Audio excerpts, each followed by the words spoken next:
Good morning, students. How are you? Fine. Okay. Today we are going to start with our first lesson of history, that is historiography, development in the West. West means in the Western countries. And the meaning of historiography is the study of the writing of history and of written sources. Write down the meaning. The study of the writing of history and of written sources. So, in this lesson, we are going to learn about the study of the writing of history. So, in this lesson, we will study the following points. First one is that tradition of historiography, modern historiography, development of scientific perspective in Europe, and historiography and notable scholars. Historical research, writing, and studies are carried out with an objective of understanding the chronology of the past events and their interconnections. This is a continuous process. Write down meaning of chronology. The order in which a series of events happen. The order in which a series of events happen. So, what is mean by this? See, historical research, writing, and studies are carried out with an objective. So, what is the objective of the historical research, writing, and studies? See, the objective is that to understand the chronology. Chronology means what? Just now I told you the meaning. In order, the order in which a series of events happen. So, in which year what things were happened. So, this is the chronology. So, the objective of that historical study is to understand the chronology of the past events and their interconnections, how those incidents were connected with each other, and this is a continuous process. In the physical and natural sciences, the empirical method, that is laboratory method of experiments and observation, is used to verify the available knowledge. This method allows formulating laws that remain true irrespective of the time and space. Those laws can be tested and proved repeatedly. Irrespective means ignoring. So, in the physical and natural sciences.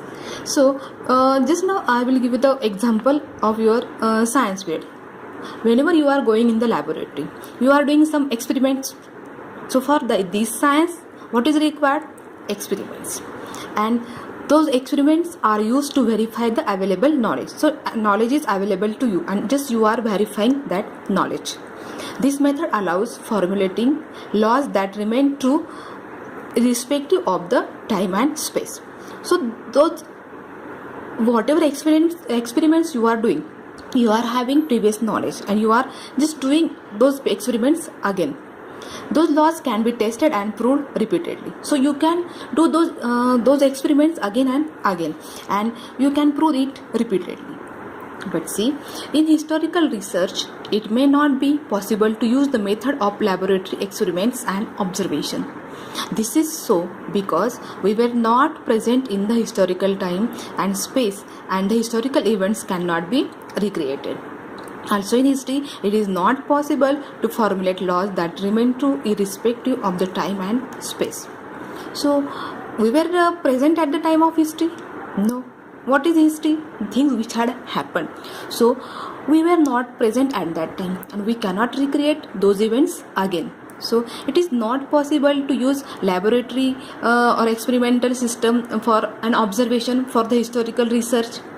This is so because we were not present in the historical time and space, and the historical events cannot be recreated. We can't recreate those incidents again. Also, in history, it is not possible to formulate laws that remain true irrespective of time and space. So, it is not possible to formulate laws. So, we cannot make laws for history because history is changing. How it is changing? So, incidents which had happened, those incidents are not changing.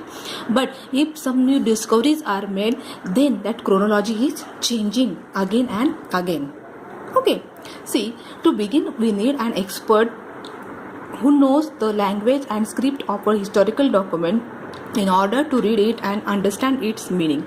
Also, the experts can examine the authenticity of the document by using criteria such as lettering style, author style of writing, manufacturing date and type of paper, stamps of authority, etc. Such a document is further scrutinized by a historian with the help of relevant historical references. Scrutinize means examine thoroughly. Scrutinize means examine thoroughly. And authenticity means originality. So, to begin, we need an expert who knows the language and script of a historical document in order to read it and understand its meaning. So, history is about the past. So, whatever language we are using nowadays, this language was not same as like today's language at that time. So, that language was different. That script was different. If we went 1000 years back, so that language was not similar to today's language. And there are so many languages. They were using pictorial information at that time. We can take the examples of Farsi language, Modi script. So for that purpose, what we need? The expert who knows the language and script of a historical document. Okay, so that person can tell us the authenticity means originality of the document by using criteria. Which criteria? Such as a lettering style. So lettering style means the style of writing the letters. According to that, we come to know about the when those things were written. Then author style of writing. So in the past, so 1000 years back, the writing was different, the style of writing was different. Then 100 years before, the writing style was different. So according to that author style of writing, we come to know the authenticity of that document, manufacturing date and type of paper. So in the very past, there were not dates and types of paper, but when calendar was started, from that we come to know the date and type of the paper and stamps of the authority. In ancient times, kings and queens, they were having their stamps, they were putting their stamps on the letters, on the documents. Okay, so in this way we can examine that the originality of the documents by using criteria such as lettering style, author style of writing, manufacturing date and type of paper, and stamps of authority. Such a document is further scrutinized, though expert is telling its originality by using these criteria. Which criteria?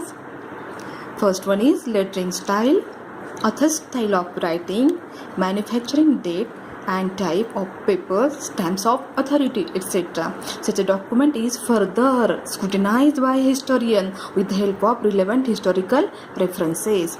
So if the person is telling, that person who knows the script is telling the originality of those documents, again it is thoroughly examined by a historian with the help of relevant historical references.